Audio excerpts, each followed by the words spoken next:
ইরানের পারমাণবিক স্থাপনায় হামলার জবাবে ইরানের পাল্টা আক্রমণে কোনো মার্কিন নাগরিক নিহত হয়নি। বিশ্লেষকেরা বলেছেন, এখন হয়তো যুদ্ধবিরতির একটা সুযোগ তৈরি হয়েছে।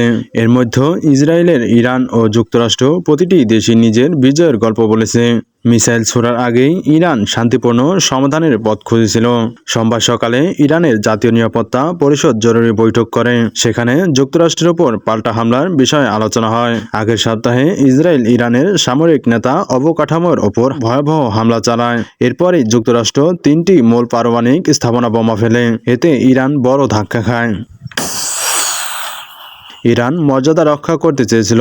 এক ব্যাংকার থেকে সর্বোচ্চ নেতা আয়াতুল্লাহ আলী খামেনি পাল্টা হামলার নির্দেশ দেন। এ তথ্য জানিয়েছেন যুদ্ধ পরিকল্পনার সঙ্গে জড়িত 4 ইরানি কর্মকর্তা। তবে খামেনির নির্দেশ দেন, হামলা সীমিত রাখতে হবে, যুক্তরাষ্ট্রের সঙ্গে সর্বাত্মক যুদ্ধ এড়াতে হবে।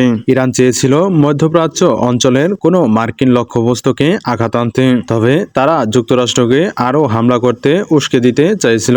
ফলে বেটলবে গার্ড বাহিনী কাতারের আল ওয়াইদি বিমান ঘাঁটিতে বেছে নেন। 2 গার্ড সদস্যের মতে এই অঞ্চলের সবচেয়ে বড় মার্কিন ঘাঁটি। তারা মনে করেন এখানে সব থেকেই ইরানের পারমাণবিক স্থাপনার হামলা সঞ্চয় করা হয়েছিল। কাতার ইরানের ঘনিষ্ঠ মিত্র হওয়ায় ইরান আশা করেছিল হামলায় ক্ষয়ক্ষতি কম হবে। হামলার কয়েক ঘন্টা আগে ইরান মধ্যস্থলীদের মধ্যে সতর্কতা পাঠায়। কাতার আকাশসীমা বন্ধ করে দেয়। যুক্তরাষ্ট্র আগাম সতর্কতা পায়।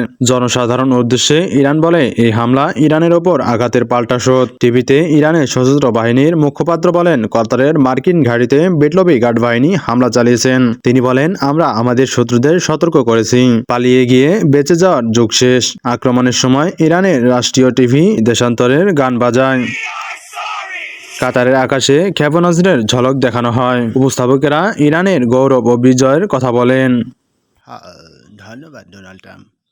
অদ্ভুতপূর্ণভাবে ট্রাম্প ইরানকে ধন্যবাদ জানান, বলেন আমাদের আগাম সতর্ক করায় কোনো প্রাণহানি হয়নি। তিনি আরো বলেন, তারা তাদের ক্ষোভ প্রকাশ করেছে, আশা করি আর কোনো ঘৃণা কাজ করবে না। ট্রাম্প জানান, ইরান ইসরায়েল যুদ্ধবিরতি শীঘ্রই হবে। কিছুক্ষণ পর ইরানও যুদ্ধবিরতির কথা জানায়। ইসরায়েল তাৎক্ষণিক মন্তব্য করেনি। তারা জানায়, ইরানি মিসাইলের হামলায় তাদের আরও 4 জন নিহত হন।